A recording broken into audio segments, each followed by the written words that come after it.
Oh no, it freaked me out. Some of it did. That's what I mean. Like, why would I make that up? Why would I make up that there's some creepy ghost lady laying over or standing over me while I'm sleeping? I Yeah. wouldn't. I wouldn't want that. So, things that didn't freak me out were like the fairies, or I don't even know what they'd be called, but some sort of earth elementals. They Mm. looked like little hairy dogs, kind of, but more like Bigfoot, but small foot. Like,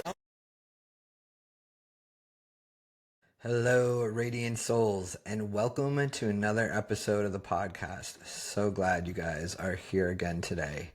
Today, I'm honored to have Mary B with us, a remarkable psychic medium, intuitive coach, and soul portrait artist. Her journey from self discovery to guiding others in their spiritual quests is nothing short of magical. So grab your favorite drink, settle in, and join us as Mary B shares her profound wisdom and experiences. Mary, thanks for being here with me today. I appreciate it so much to have you here, and I cannot wait to dive into your story and hear all your wisdom and experiences. So thank you for spending time with me. Well, thank you for having me, Beckett. I'm excited today. I know, Yay. I'm so excited. So, can you tell us, you're a psychic medium. Can you tell us the moment you realized you had these intuitive gifts? Well, let's see. I would say the label itself was given probably, in 2019 time frame. That's the label. That's Okay. when I kind of got the info, you know.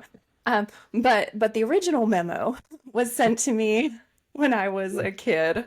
When I grew up in New Mexico and spent a lot of time outside. I was in a rural town and I was by myself. There wasn't really any kids. And so I just really what was around me was all the energy. And my friends were my spirit guides and the fairies and all the weird stuff that was around me. And I didn't think of anything of it. So I would say that would probably be like the first initial time frame.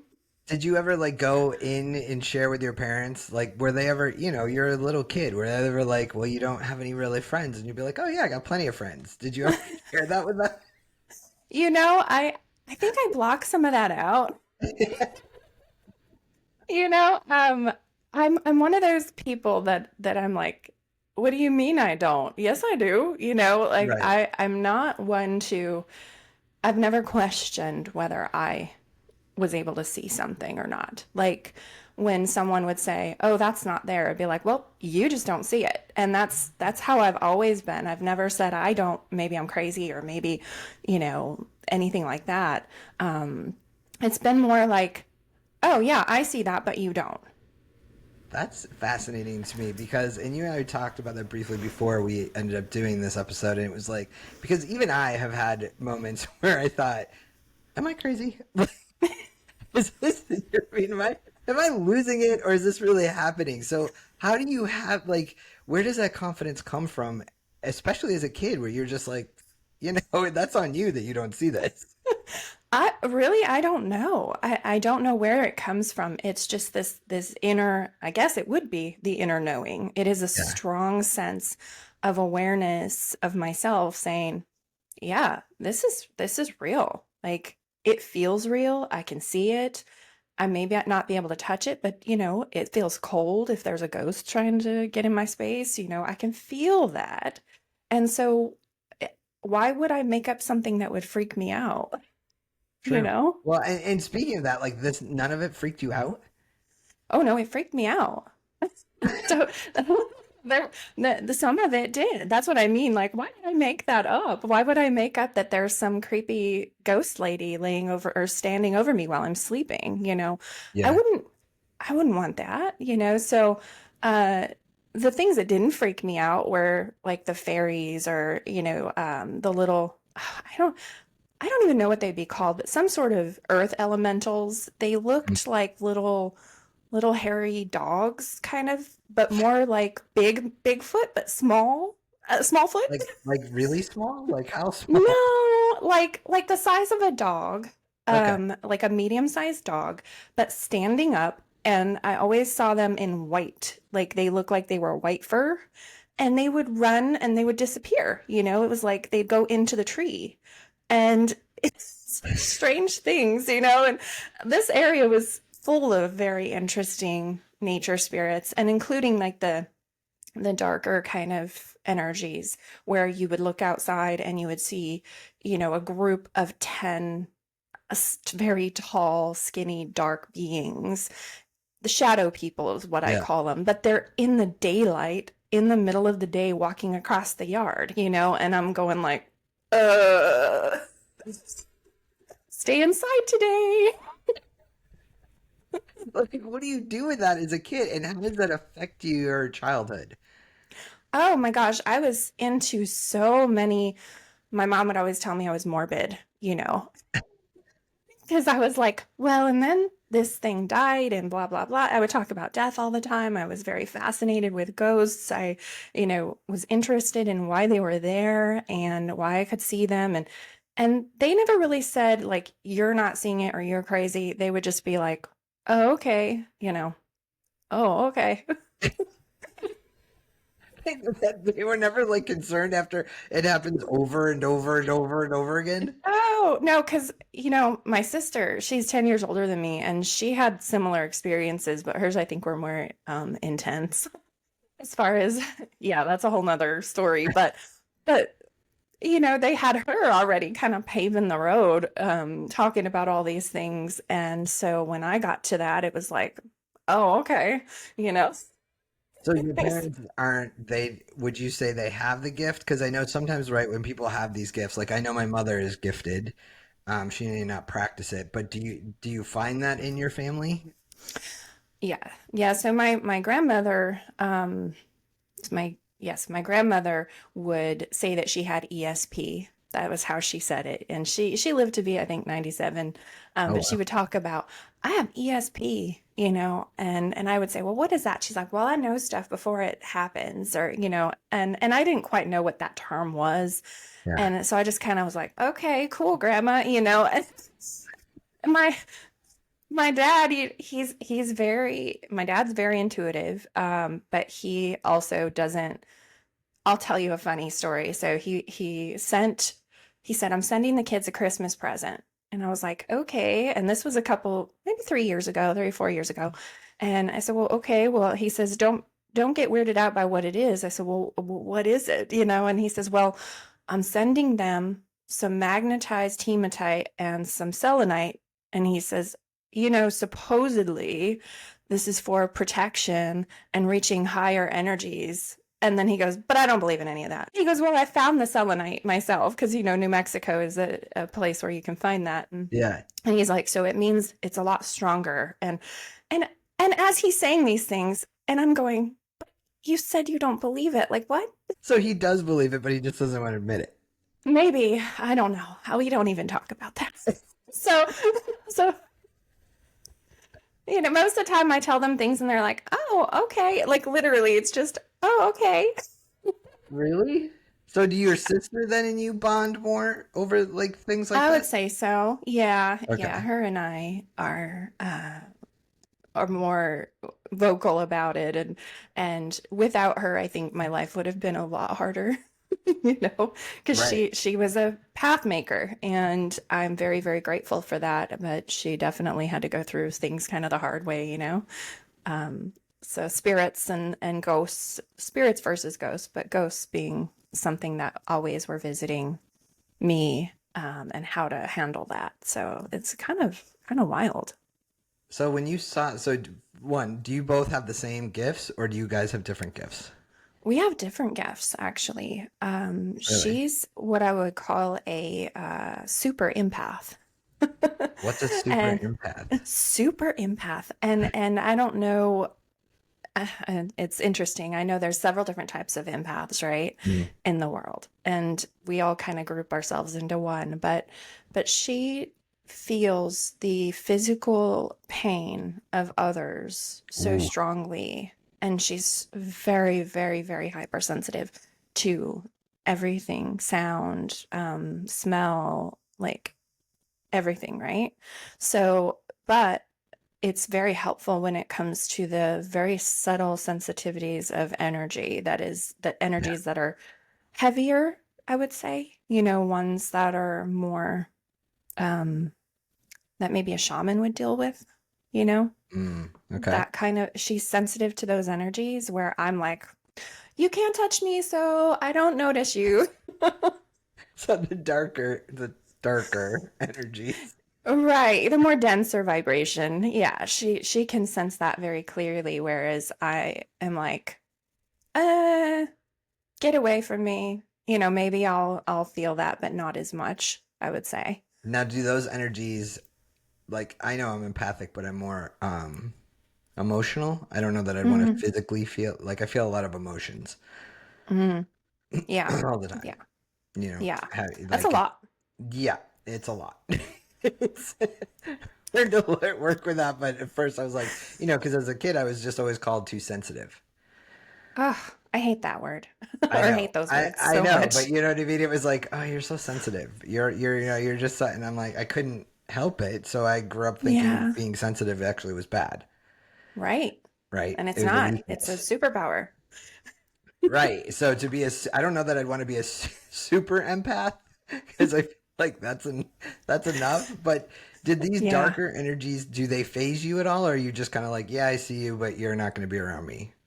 Yeah, that is exactly it, and that I think with her, when we've been around each other and she feels that I'm kind of like, I don't know what it is. I get this power inside that I'm like, go. And it's almost like this intense direction. Like I tell Yeah. them go and they have to go. And it comes from a very deeper place. I think it comes from, I call myself an armored empath. So it's I'm bossy as all get out, right? So always have been, and so I just look at them, but if it comes from my soul speak, where it's just Yeah. so deep, and I'm gonna tell you to get out, then you're gonna get out. Like that is just it, period. So How did I've you done come that up with with her. did armored empath be something like that you came to recognize? Because like you're the first empath I've ever met that's like bossy and to your point, like art, like I ain't messing around. Every other empath is kind of like I can't handle this. You know what I mean? Well, and that's funny because the first time that there was the label, remember when we talked about in the Mm. beginning, you were asking when I first noticed this. I was actually drawn to go to this metaphysical store with one of my friends who's definitely an empath as well. And she's like, I need to find out what's going on with me. And I said, well, let me find out what's going on with me too, right? So we went to this little local metaphysical shop and they were having like intuitive something 101. Yeah. So we Yeah. go to this and we're sitting there and afterwards the psychic medium that was there, she was like, so just talking to her separate, everybody else had Yeah. left, and she looks at my friend and she says, you're an empath. And she's like, what does that mean? And so she tells her, you're highly sensitive and you pick up on emotions and also physical ailments and all of that stuff. And she's like, oh, this makes so much sense.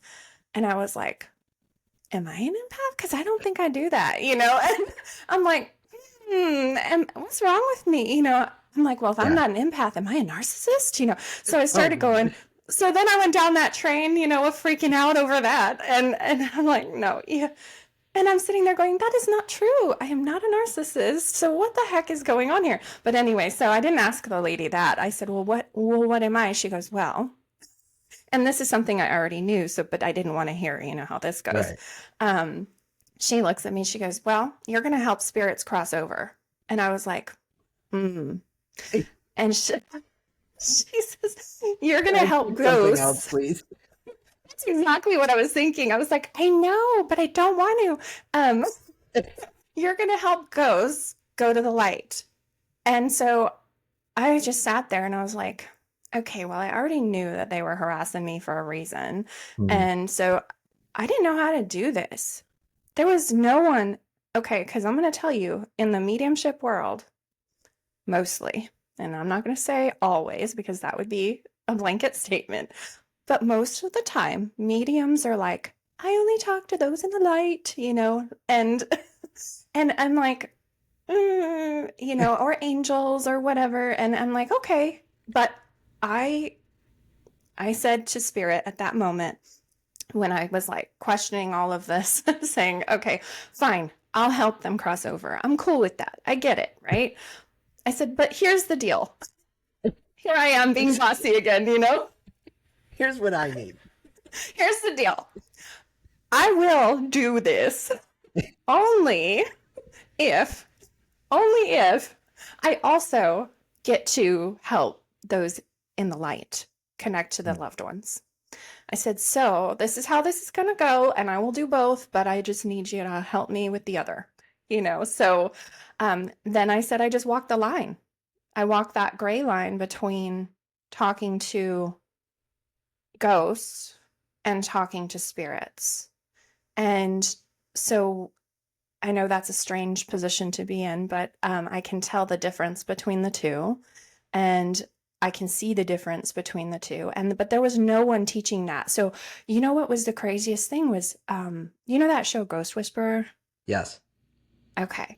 So there's a lady, her name is Marianne something. She wrote a book and she was the Ghost Whisperer. That was her. Mhm. And she wrote this book, and she was the only person that I could find that was talking about helping people cross over. And I was just like, how do I do this? So I listened to this book and got some information from that. And then I realized that they call it something specific, and it's called a psychopomp. That is the Really? name for it, the term. Yeah.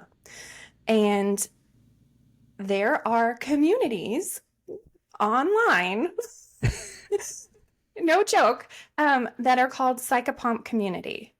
And so Saint Michael is a psychopomp who helps transfer, spirits from this realm to the next, is what, what you would consider him.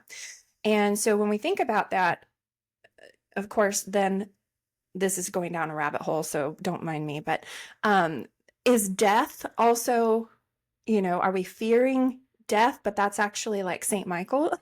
You know what Right. I'm saying? Right. Yeah. Like, that's another, because if you're afraid of it, you're going to see it how you're seeing it, right? And Right. instead of going across, that's a whole nother story. But the point being, I'm going back to this community and I'm learning about this stuff.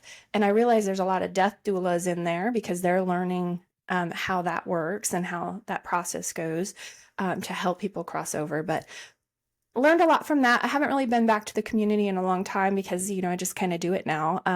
It's not necessary for me I don't feel it's necessary for me to sit in there as much as I used to.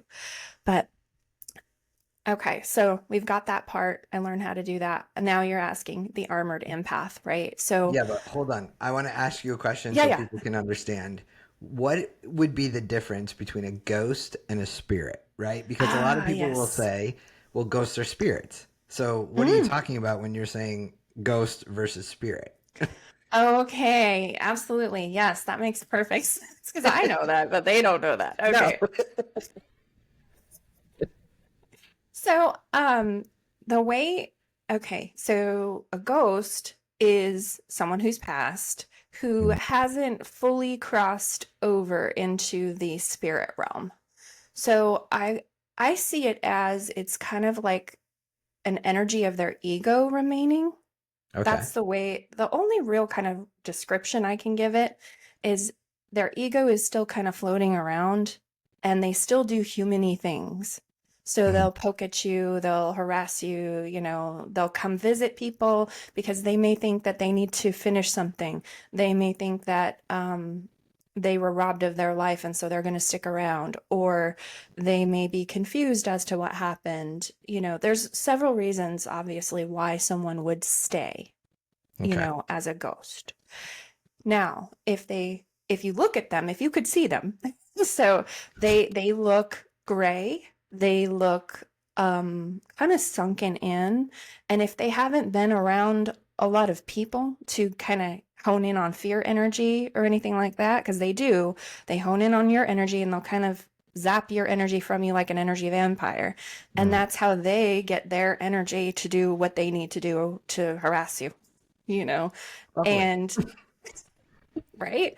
They are psychic vampires in their own way, and they're going to take that energy and use it to move around. But Okay. looking at a ghost who hasn't had a lot of energy, they look very different. They look kind of like straggly, like they're not falling apart like skin or anything creepy like that, but more just uh, it's the best Like a description. zombie, Yeah, but but without all the not flesh like stuff, zombie. You know what I mean? Yeah, they look like they're darker gray, emaciated. Everything is in color of gray. That's the best way I can say it if you Now, do saw you think them. they're in the color of gray because that's how we see things, or It's possible.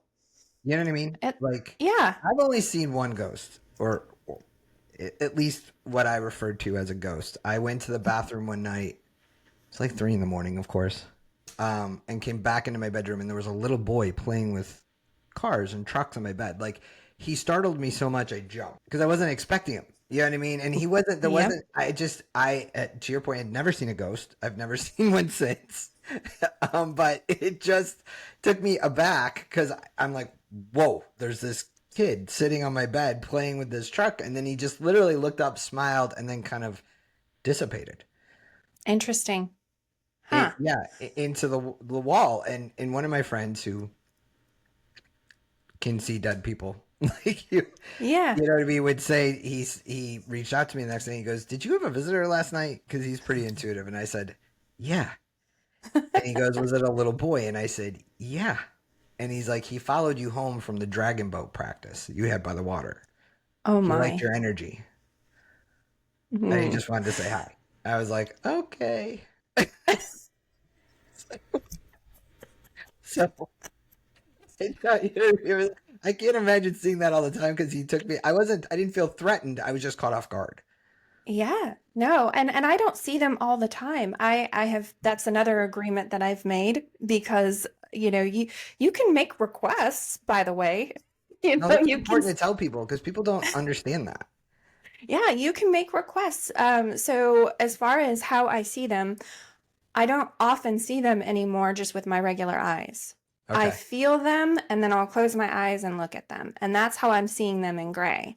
Okay. So it's back in the day before I set that boundary, I would see them and they would look like real people, you That's know. what he Um, kind of looked like. Yeah, and he looked mhm. like a real person, but I was like, you weren't there 5 minutes ago. Right. Yeah. I mean, I've seen them and I've seen them even now where they look like real people, but not often. Not Yeah. very often do I see that. So, and that's just because I didn't want to live trying to figure out who's who and what's what, I Yeah. don't want to see I mean, how many people have died? Like a lot, right? Well, So, that's what I think. Is like how what is out there that we're not seeing, right? It's there, mhm. Yeah, but we're not seeing it. I'm like, sometimes it's a blessing not to see everything. it is. And that's exactly it. I want to be able to do this, but I need to know that they're there, feel them being there, but without seeing them all the time because I need to be able to live as normal as possible, Right. and be relatable, you So know. spirits are have crossed over. Yes. So spirits are, someone that their energy has fully went to the light Mm. and the remaining energy that was the ego or the earth kind of energy goes back to the earth and dissipates into that. That's how I see it. That's kind of the term I give for it. Once they've crossed over, it's interesting. So I'll cross a ghost over and I can feel this wave of love come in. So I'll talk to them about, why they're still here, and Mhm. and I'll say, and this is all in my mind, so this isn't usually out loud. I'll Right. ask them some questions, be like, so what's going on, and they don't have a whole lot of talking. Most of the time, it's Mhm. very one word kind of thing. Or I'll hear music from them. They'll send in music sometimes to kind of get across what they're trying to say. But it's pretty subtle. So I'll talk to them, ask them if they want to cross over. They'll tell me yes or no, and then I will bring in the light. Um, And I do that by imagining the light coming into the top of my head. So my crown chakra, I open that up. Hmm. And I pull that open. So I tell them, you see the light? Do you see it? And then they're like, yeah, I see that. And then I'll ask for one of their ancestors that they cared about, Mm. to come close. And so I'll say your grandmother or your mother or whoever's on spirit side is here. Do you see them? And they'll be like, yeah, I see them. And I said, okay, show them your light. And so then they kind of brighten up, and then the spirit will see light at the top of the crown. And then they will, as soon as that happens, then this wave of energy comes in, and it's uncontrollable emotion for me. So this is where I have my empathy. This is the empath part. And Okay. this is, I sense the energy of spirit. And I will, as soon as they come in, it feels like love, and I can't stop crying. It's super emotional, and I feel that wave, and then they're gone. And that's it. Like, I don't see them. And yeah, it's pretty Have you interesting. ever had a spirit? I don't know why you would. Maybe you would come back. Like want Right to? after, Yeah, yeah, or yeah. Like come back and either want to get a message to somebody or want to do like you know what I mean. Have you ever had them yeah, revisit and be like, "Hey"? later, yes. Okay. But immediately after, I haven't. Okay. So it's been like, I ask them their questions before they leave, because I'm not sure I'm going to be able to tap into their energy once they've crossed over right away. Mm. Okay. So if their loved one's sitting there, and oftentimes I won't really go into detail over that with their loved one, that Mhm. they're not in spirit, mainly because I don't, it has happened, but I don't often do that. Just because if I can get them to cross over after, Right. then that's good. They're in a good place. They feel better, their energy is better, and their loved one is like, oh, they're happy now, So Have you like ever we tried go had to over like it, but convince one to cross over? Because like you said, if you yeah. ask and someone says no, I don't want to go. Oh yeah. Oh yes. Oh my gosh. I worked at this place, and it was haunted, and there was like three ghosts there, and they would harass everybody. It was crazy. And they didn't want to leave. They were like, "No, we like bothering everybody." Yes. Yes. Why? What? I That don't just know. I don't know. I mean, I was in there at night, everybody left, and I was like, okay, I'm gonna try to like get these guys to go, right. and there was one that kept coming and going, so they must have been with someone, like you were followed by the boy. Yeah, yeah, Um, yeah. this I swear they came in with one of the workers, but the other couple of guys that were there, they just hung around scaring people at night, or scaring people yeah, it was something else. So I asked, like, what is going on? Why don't you want to leave? And he's like, well, I like doing this. Like, I like harassing people and making them scared, and freaking them out. And I'm like, what? Okay, whatever, man, just stay away from me then. Is that where the armored empath comes out? It's like, Exactly. Yep. Boundary. Big fat boundary. That's the armor, is the boundary. how did you come up with that though? I don't know. Just knew, well, okay, so I had determined I wasn't a narcissist, right? So, Right. like, okay, so if I'm not a narcissist, what the heck am I? What is going on here? I'm not an empath, so I don't feel like I fit in there. Well, surprise, surprise, you're still different, and Yeah. not fitting in anywhere. That's how defeating, right? So I kind of go down this rabbit hole of what is an empath? And I ended Good up, question. exactly. So I ended up researching this to a large degree, mainly because I was going to be teaching students, and I wanted to try to teach people about their empathy. So there was at one point I came across, someone had posted something online about 10 different empaths. And I just ate that up, and I was like, oh, this is exactly what I'm looking for, because in here we have our knowing empath, the one that's Mhm. just, I think all of us for the most part. That's our intuition. That is For that sure. is the knowingness of the empath. And then we have, our physical empath and our emotional empath and our animal empath and our plant empath. And we keep going down geomantic, which will be people that like feel Earth's energy and disasters before they happen, Ooh. and things like that. Yeah, that's something. Mm-mm. And then you get down, you can keep going, but you've got like telekinesis and like that kind of stuff, telepathic empaths, and you can be many. This doesn't mean like you're just one and that's it. But um, the one on there is medium. And so it was like, oh, okay, so I'm sensitive to these particular energies. I'm more sensitive to the energies of spirit, those subtle energies of spirit, than I am of the human energy as much. Like I'll feel energy when someone comes in, I can feel it, Yeah. but I don't hold it. I don't allow it to come close to me. And that's where that armored part comes in. And I think that's just the nature of who I am, mainly because I'm dealing with both the light and dark side of that transition, walking down the middle and needing to have that boundary set because otherwise I don't know that I would do the work.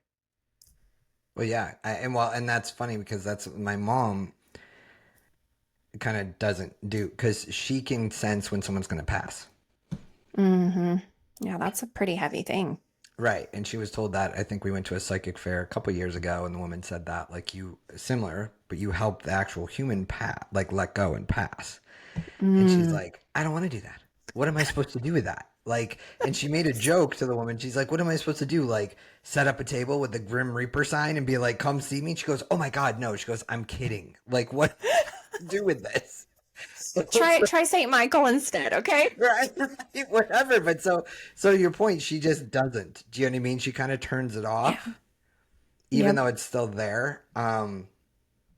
It's an She dims it. uncomfortable. Yeah, because she's like, "What am I supposed to do?" I go, "I don't know. Like, I don't know. That's out of my gifts." Like, but Out then of we my talked about wheelhouse. death doulas, and for those that don't know, these are people who help people who are dying pass. Right? That's the Yeah, basic way I can explain a death doula, because I even looked into doing that for a little while because I think it's a very sacred thing to do. it is. It's a beautiful Um, gift. it is. I mean, people don't realize it's a full time job for people to die. Yeah, There's a lot going on there, and you know what I mean. And a death doula can really help that. So it's something I kind of suggested to her. But to your point, I could see walking that gray line, right? Which hmm we all, in some ways, are. I don't. I'm with you. I don't. The people are just like, I only do love and light, and I only do. It's like, no, no, You're no. human. You can't only do that. Right. Like, and and really, if you look at the history, and this blows people's minds, when you look at the what Lucifer meant was to be only love and light. To be Interesting. Luciferian was to only be in the love and light. And so, right, when you look at the Essenes or stuff, they say Lucifer traveled to the darkness because he realized that was the only place he could grow.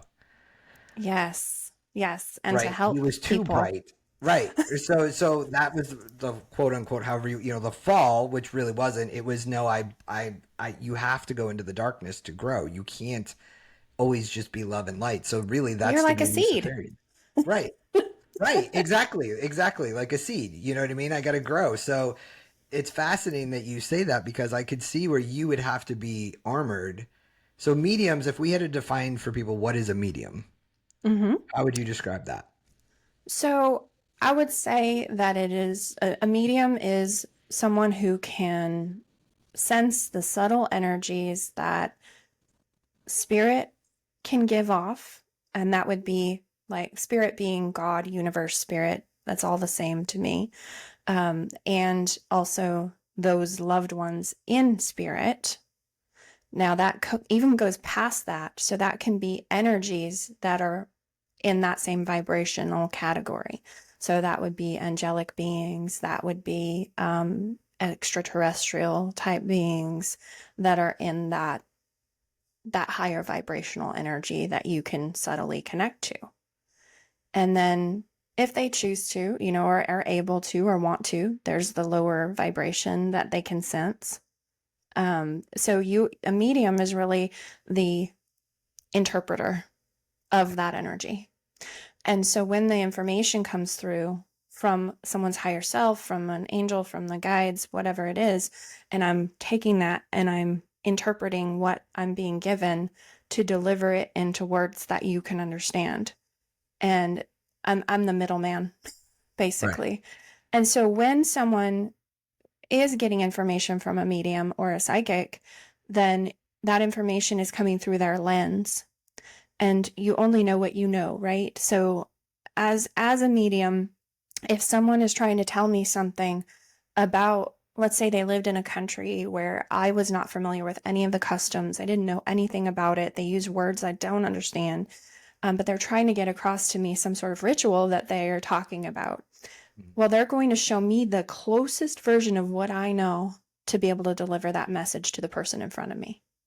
So they'll explain it or show me an image that I'm going to then interpret and say, this is what I'm seeing, this is what I feel about it. Does this make sense to you? And so just an interpreter, really, from the information coming from the other side. Do you think we all have these gifts? I do think that it's kind of like a pianist or an artist. There are people that come into this life that have an innate ability that is there, that Yeah. needs to be fostered, and they learn quicker and they go into it quicker. Okay. So you still have to learn how to paint with the brush. You still have to learn how to read the music. You still have to learn how to do that. Sure, you're already kind of pre-set for that information to come through, but you still have to do the work, right? So I still had to do the work. I knew it was there because I could subtly feel it, right? And I would notice all of the things, but what did it mean? Until I actually started doing the work, I didn't know.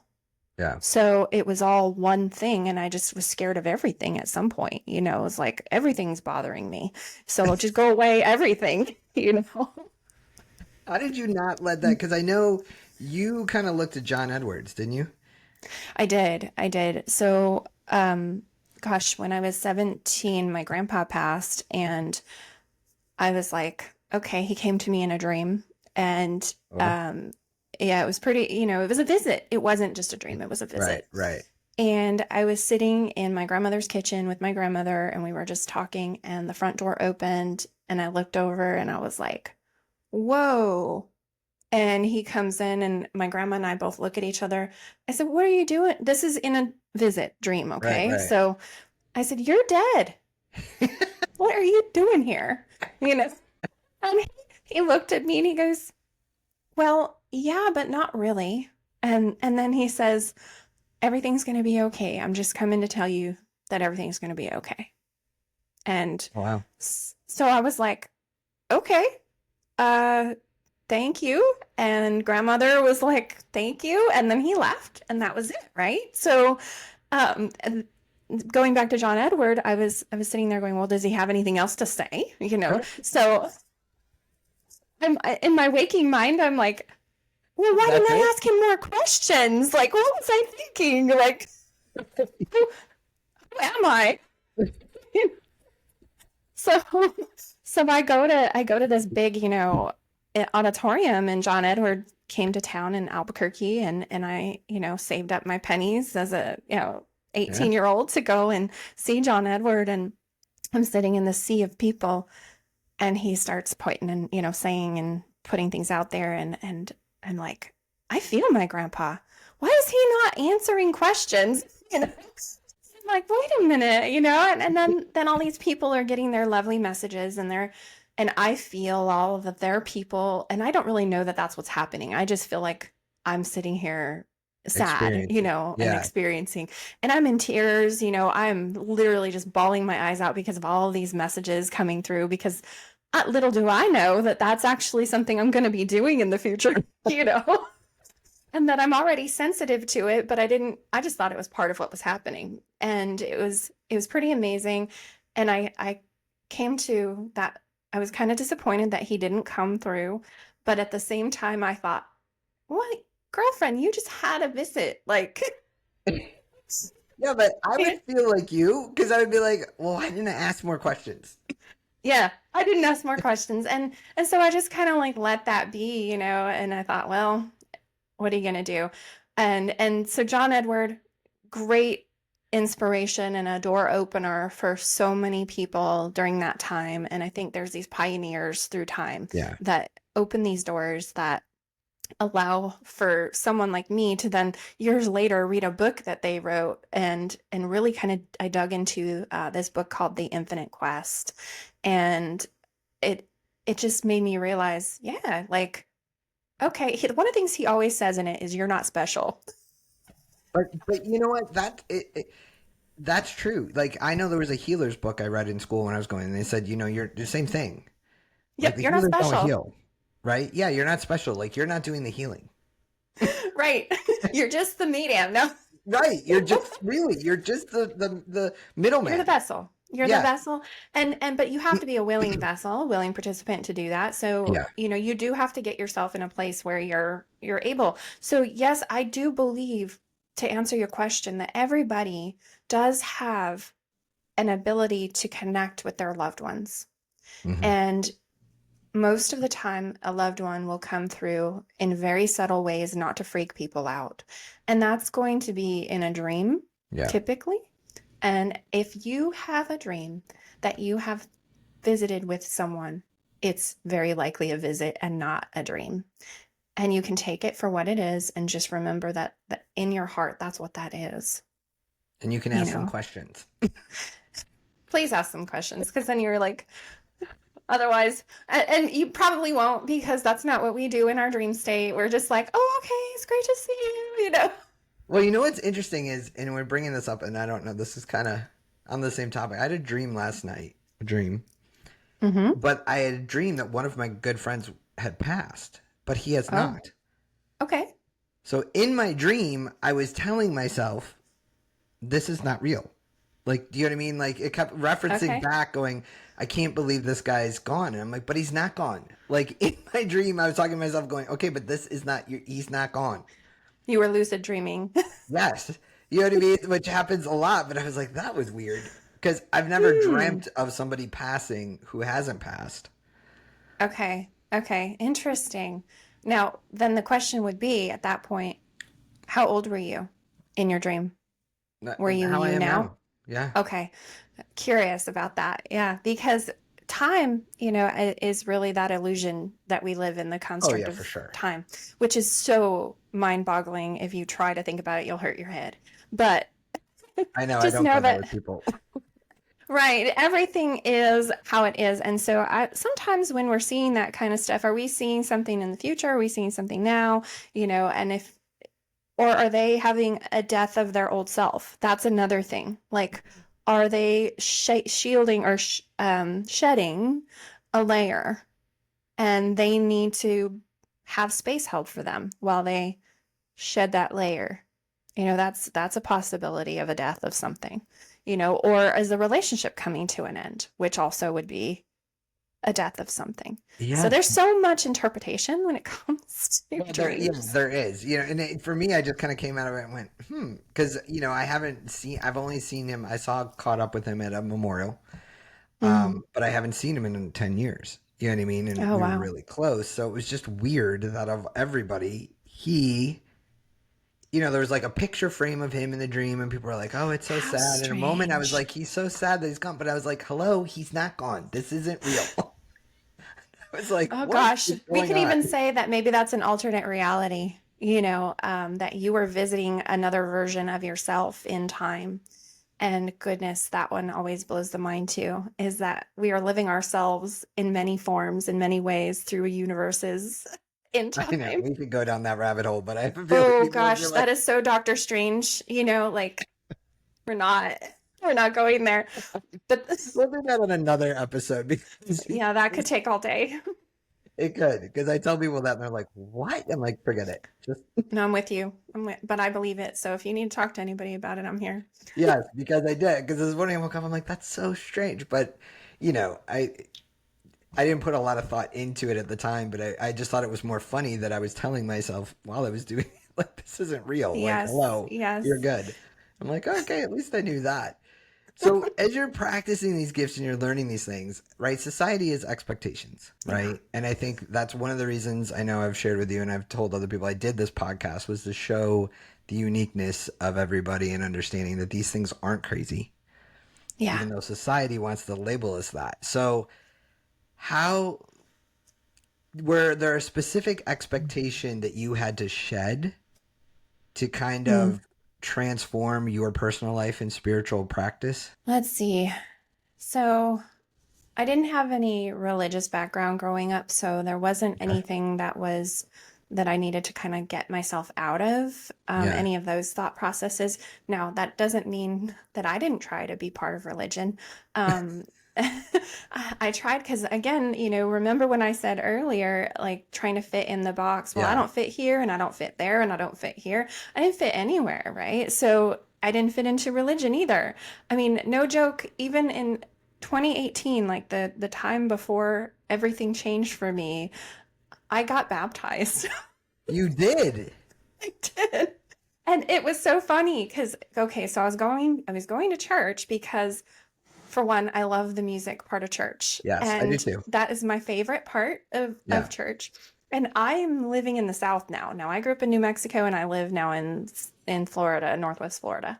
Okay. And so I was like, I just don't fit in. I feel weird. I need community. I don't know what's going Yeah. on, and so I went to church and I went and I got baptized. And as I'm in the car and we're driving away from the beach where we were baptized, me and my son, I literally heard, "This is not for you."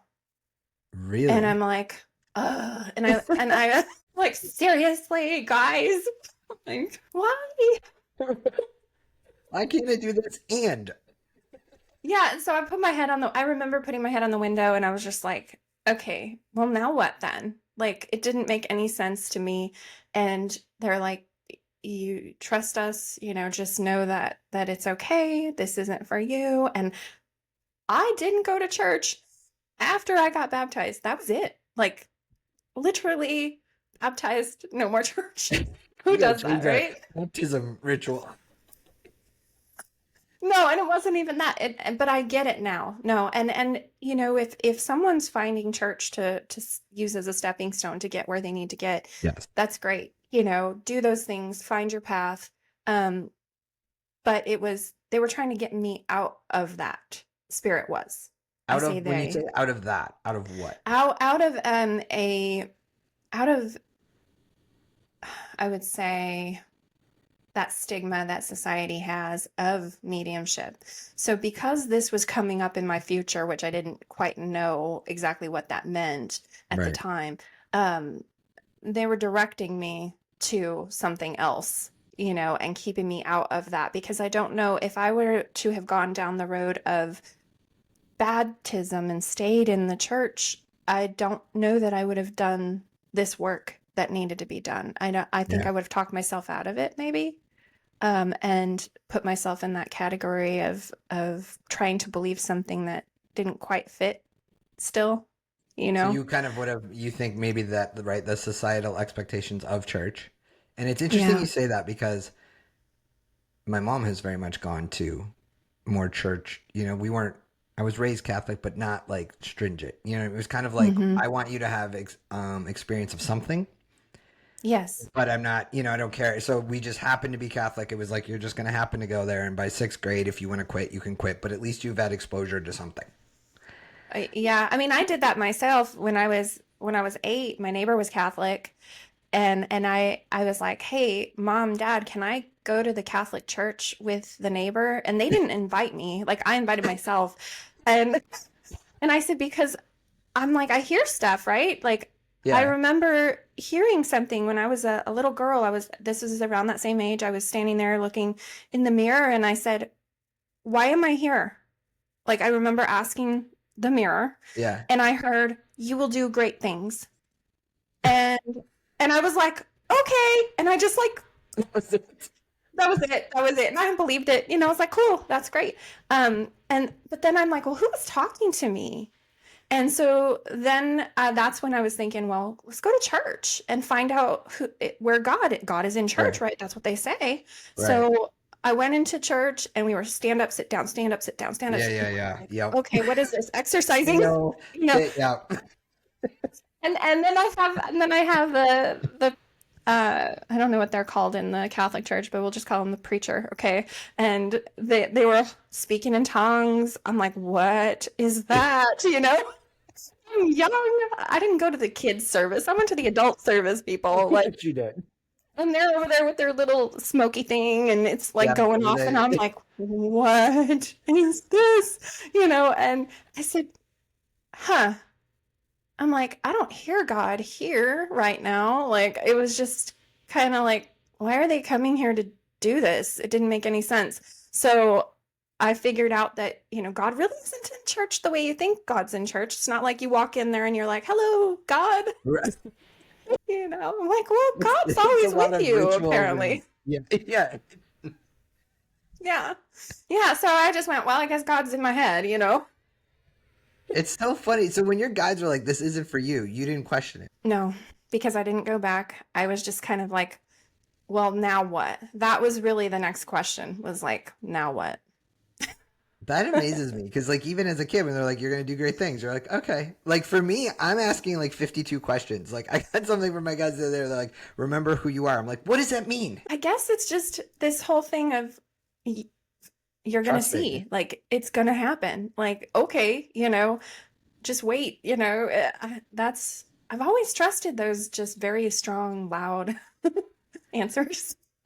You do, which impresses me because I'm the opposite of you. I'm like questioning Ask all the everything. questions. Right, which Now, is I mean, now, sometimes I wish I would have. well, now it's kind of biting me because they're like, yeah, this distrust of yours needs to go away. It's holding you up. You know what I Oh mean? my goodness. You need to let that go. It's like, Oh oh, dear. okay, great. Okay. You know what I mean? But Yeah, I get you. I get it's you. so it's Yes. impressive that you just took that. So you leave the church. Mm-hmm. Yep. So I leave the church, and at the time, now I was going through a lot of pain. I had a really bad bulging disc in my back, Mhm. and it was pressing on my spinal cord so strongly that I was constantly in pain.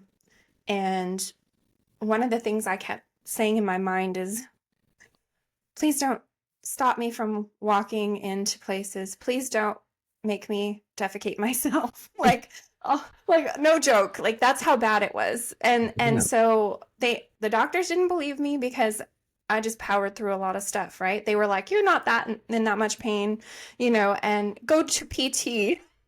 And What? oh yeah, like they were like, go to PT, you need to do that before we'll do an MRI. And I'm like, okay. So I go, and the PT people are like, oh my gosh, you are in so much pain. We're going to say we're sending you away. And so they did that. And then they finally did an MRI. And no joke, my doctor called me and apologized. Like, Wow. because she goes, I didn't realize how bad this is. And it was 90% pressing on my spinal cord. So it was like Ooh. 10% left of space. And that was on the imagery, because when the surgeon went in, it was worse. Oh my It God. was it was way worse. And he came into me after, well, long story, but he came into me after and said, I don't even know how you came in today. Like, he was amazed. But I woke up. So interesting process. I was in so much pain. I got baptized. Okay. And then I went to my surgery. So that May of 2018, I got baptized. And then August of 2018, I had that surgery. Okay. And I woke up and I knew something was weird, because I was feeling like I needed to have my boss hire someone to replace me. And I told him that. I mean, this is a local company. And so Right. I said to him, I sat with him, I said, you need to hire someone in the office to help while I'm gone. He's like, well, you're only supposed to be gone 2 weeks. I said, no. I said, I'm telling you right now, this is going to be longer than 2 weeks. And he's like, you sure? I said, 100%. And I didn't know what was going to happen. I just knew something was going to happen. Right. And I even packed bags, like with clothes, because it was supposed to be a walkout procedure. And I woke up and I couldn't walk, Oh my God. right? So pretty wild. Wake up, can't walk, and everything changed at that point. So I was upset, obviously. This is what you've been waiting for. It Yeah, comes but in. And were they even telling you like when you woke up, like we know you can't walk, but we think no, you they had no have. idea. They Oh, they had had no no idea. idea. No, they didn't know that I couldn't walk. I was in the what is that? Triage room where you get out Yeah, of it and they're trying to like get you out of anesthesia and get you moving. yeah, yeah, The yeah. lady, the nurse is next to me and she's like, "Honey, I need you to get up to go to the bathroom." And I looked at her and I was like, "What?" And so I'm coming out of it and I try to move my legs and I can't.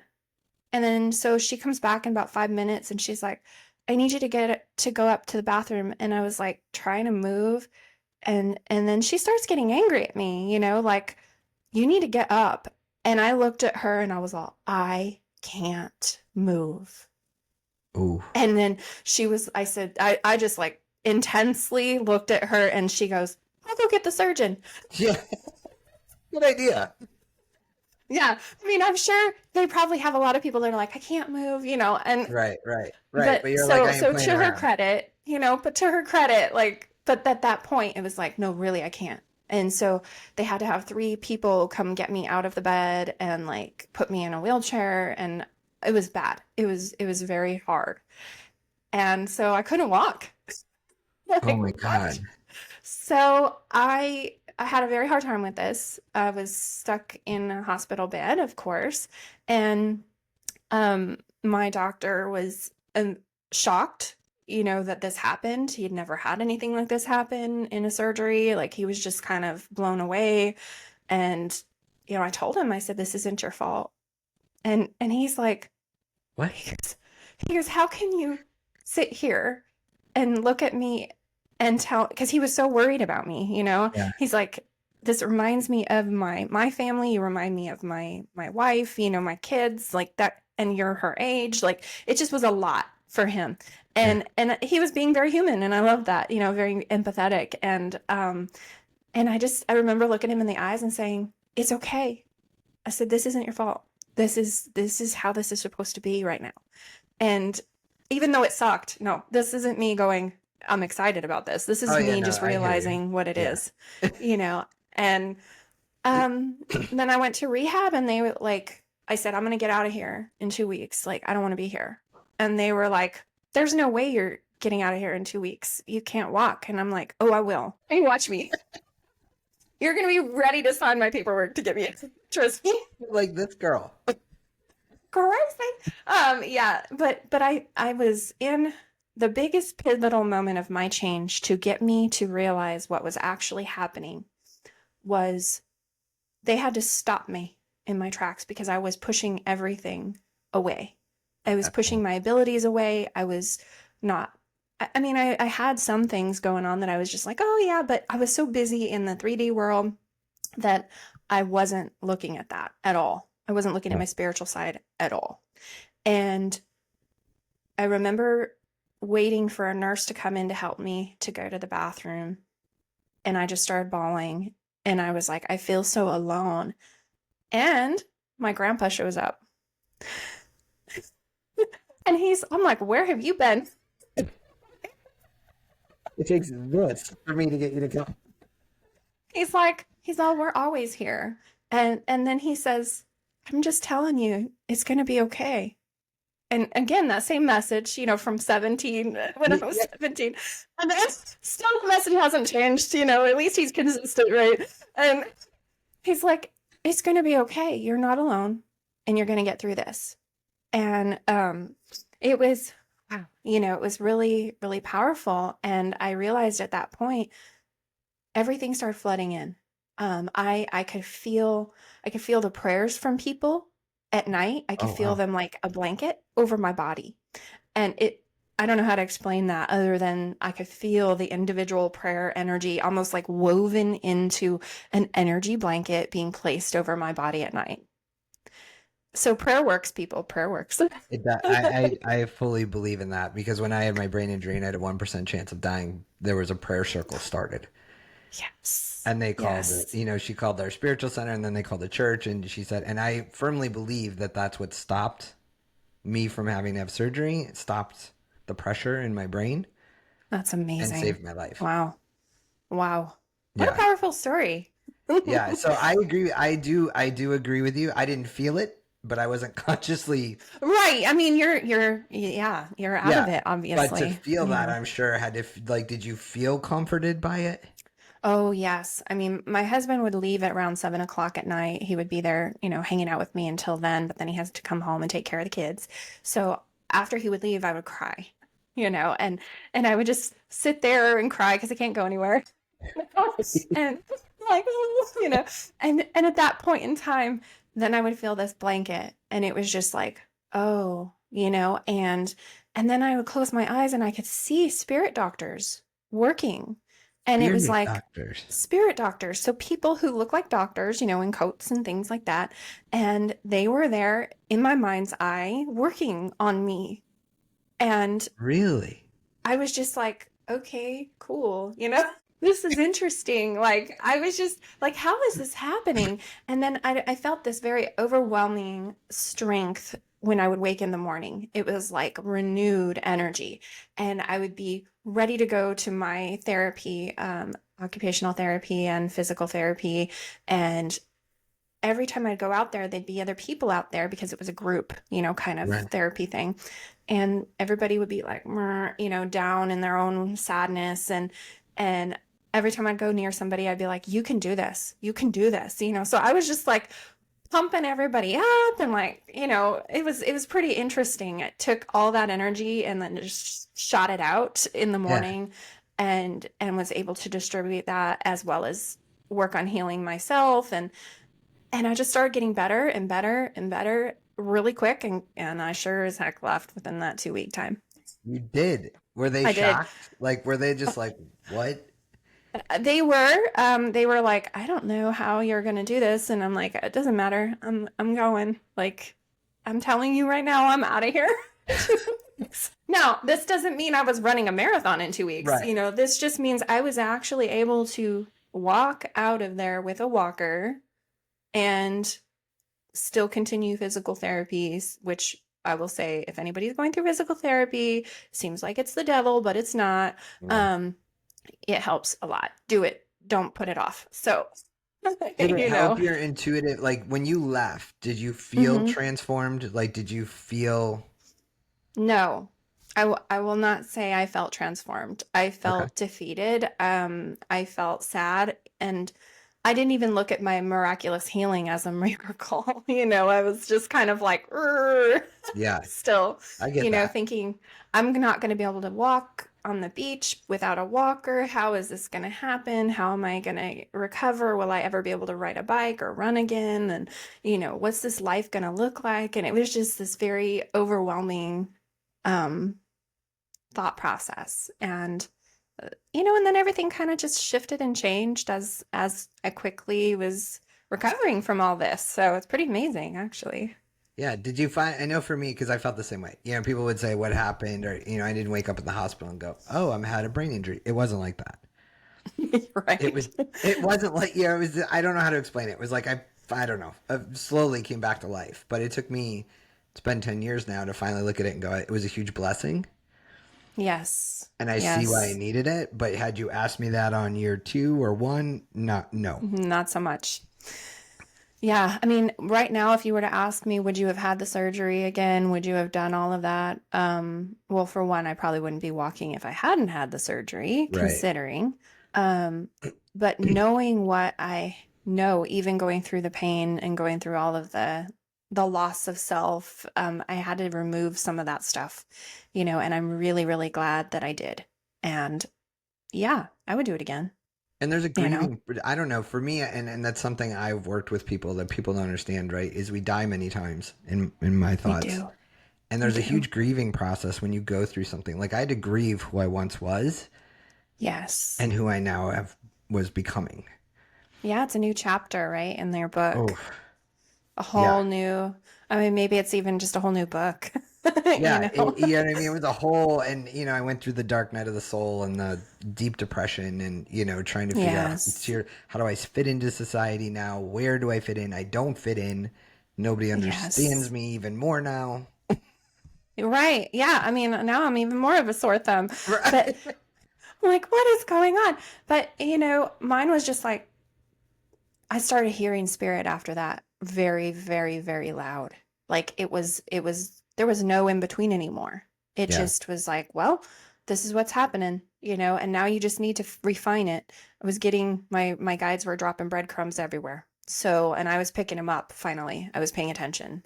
And I feel like this experience was a stop and pay attention because you're not paying attention. We're going to find a way to stop you to get your attention so that you can find who you are instead of living in this, covered veil, yeah, a filter and not seeing what's really actually happening. So if you've gone, for those people out there, if you've gone through some things and then you go right back into your old self or the old ways, you're going to find it's going to happen again. You know, you're going to be stopped again so that you can pay attention. So when you're in that, yeah, it's not fun, but look where you can find your inner self. Like start coming inside of you instead of what's actually outside of you so that you can help recover from what's happening so that's that you great don't have to do advice. it again, you Yeah, know? because you're right. You will be pushed again. You will, and if you keep going until you pass away in this lifetime, my belief is that you will then come back again and keep working on it, Do it all over. It may be a different version of that, but you until you really start honing in on who you are, you're going to be, pushed in that direction. So, So what made you like? What point did you finally just embrace everything and go, okay, yeah, you're kind uh, of walking again and go, now I'm gonna take on the official title. mm-hmm. I'm gonna Well, let's open up see. shop. What am I gonna do? You know what I mean? Yeah, so let's see. So in 2019 was when like it was the first of the year was when we went to see that medium that I was telling you about in the beginning at the metaphysical shop because it was like 11 o'clock at night and I heard look up metaphysical shops near you. And I was like 11 o'clock at night. So I look them up and I'm like, this was in December, so December of 2018, and I'm like, okay, cool. So I find this shop, and on the first of the year, it was the thing that we went to. And so from there, it was like running after that, spiritually running, not Right. literally. I haven't literally ran in a long time, but it's still a challenge to this day. But Is it getting easier?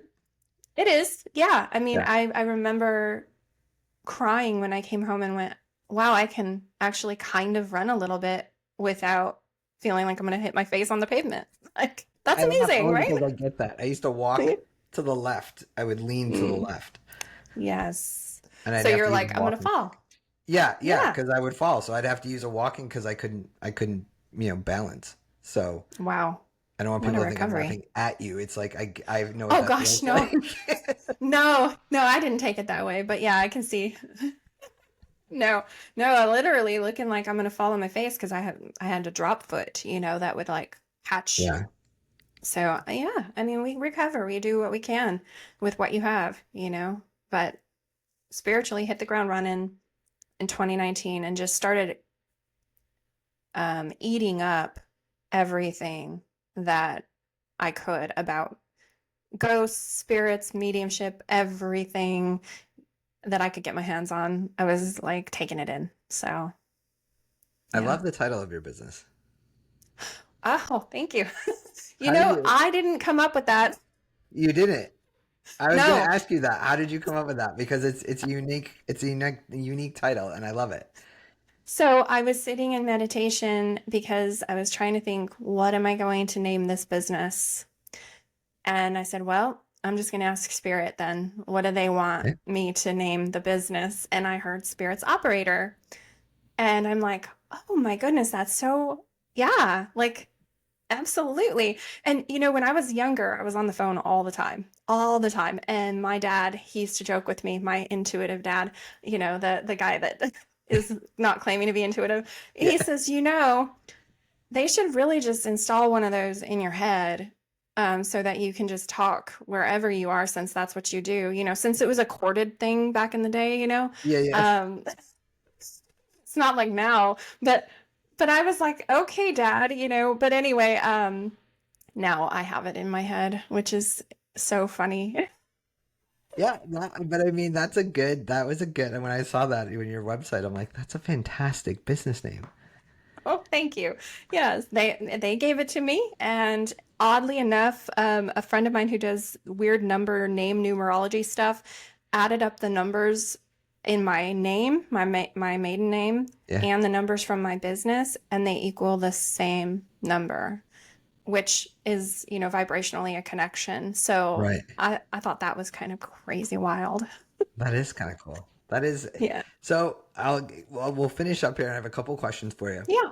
So, as someone who helps others develop their intuition, what are Hmm. some common misconceptions people have about having intuitive abilities?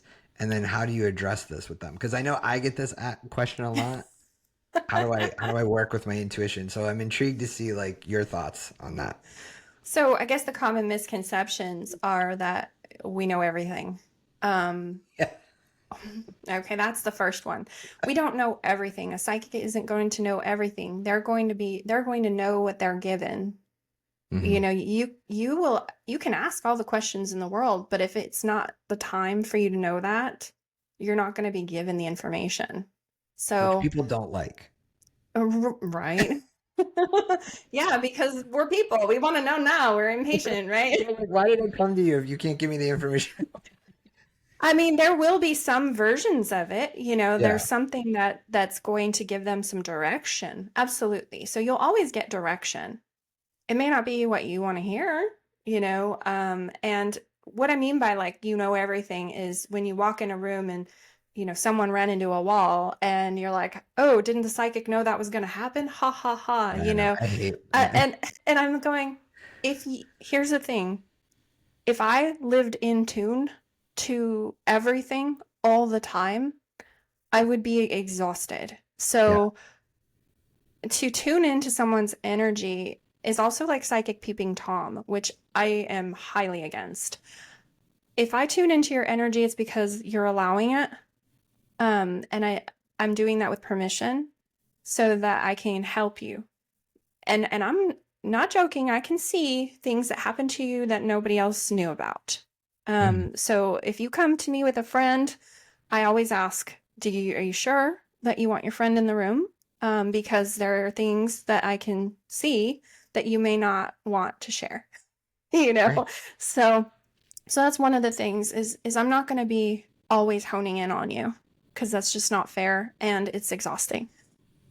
And and two, as far as mediumship goes and seeing loved ones all around people, I know their loved ones are around them, but I'm not always going to see them. I have asked not to see all of that all the time, just because it is overwhelming. It can be. And if I tune into it, sure. But it's literally like changing the radio station for me. Yeah. So I tune in and then it's clear. If I don't, then I'm just like you, you know? Do you ever have like right? Because that what pops into my head is what the Long Island medium is that her? Yeah, but when she's sitting in her car, right? She's you've seen where she sits there and kind of like Yes. meditates and get herself ready to go Yeah, out in yeah. public. She's opening the door. That's what she's doing. She's getting ready for that. Okay. She's preparing herself for that. And so there are times where I will be at the gas station traveling across the country with my kids and and I'm like there's a girl in front of me and I'm like, oh my gosh, someone's talking, and it is when they're loudly knocking that I will say something, because you never know where someone's at in their grieving process, because I don't Right. want to cause more damage to them, so I'd be very mindful of who I connect with. And I ask them, so hey, so I'm a medium, and there's someone in spirit wanting to chat with you. Do you want to hear from them? And that most of the time it's a yes, but I'm like, I'll deliver the message like they just want to tell you that it's going to be okay and this is why, and then I leave.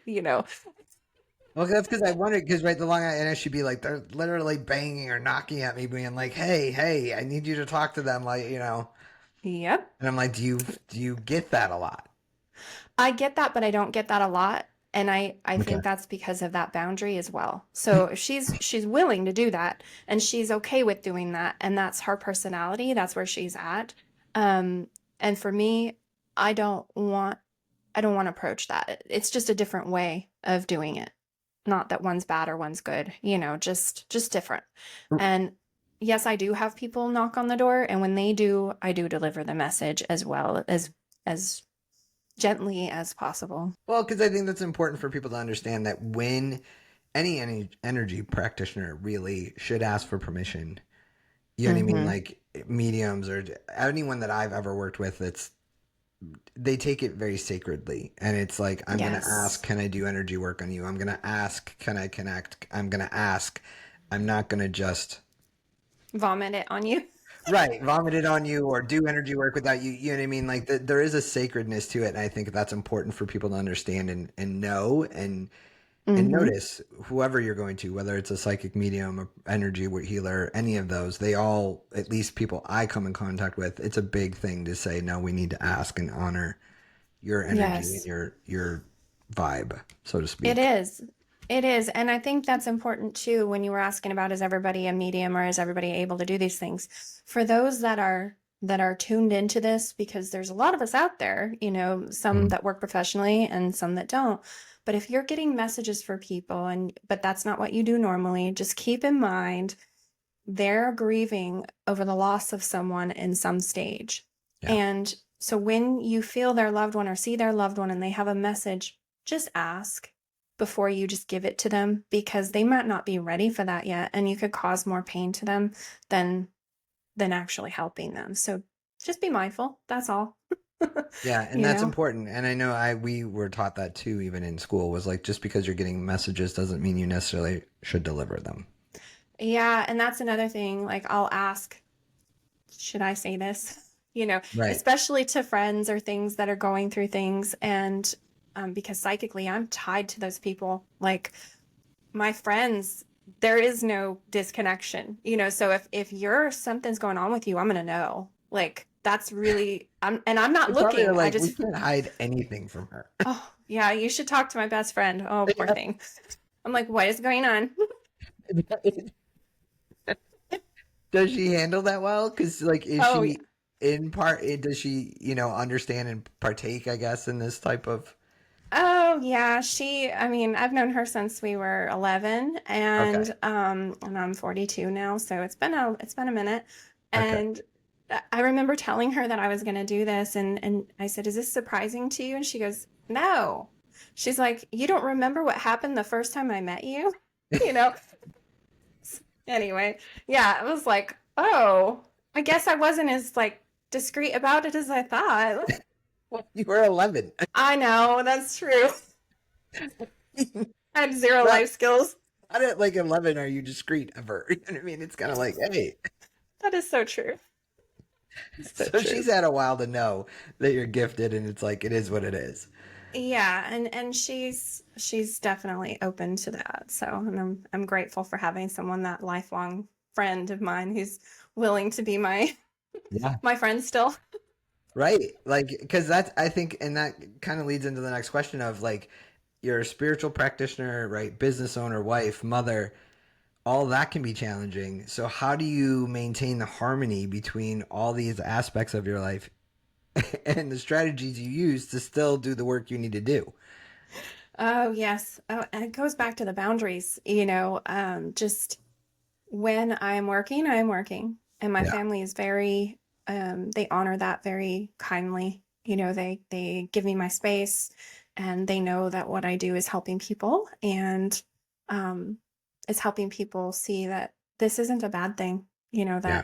that mediumship isn't a bad thing. And I always get that question of, well, you're in the South, right? So no one comes to you. I'm like, well, actually, they do quite often. And it's a good thing because they need to know that there is life past this body, and they really need to know that. And that's something that I can deliver with some evidence from their family to prove that to them, and help them grieve through their process.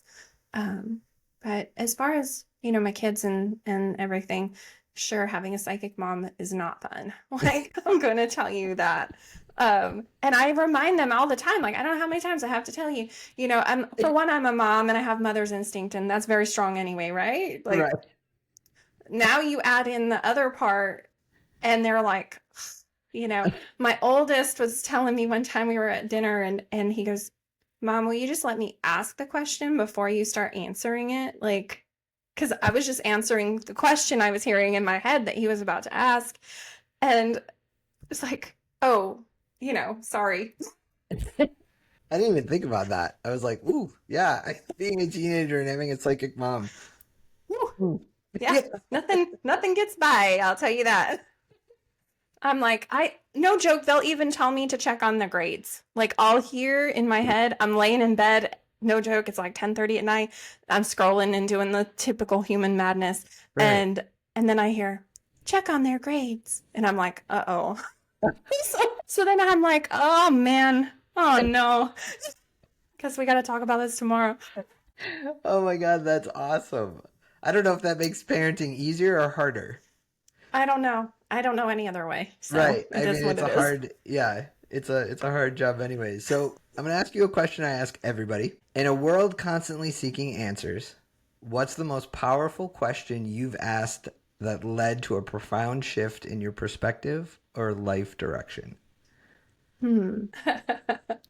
Okay. So when I'm meditating, and I have a question that I want to ask, Mm-hmm.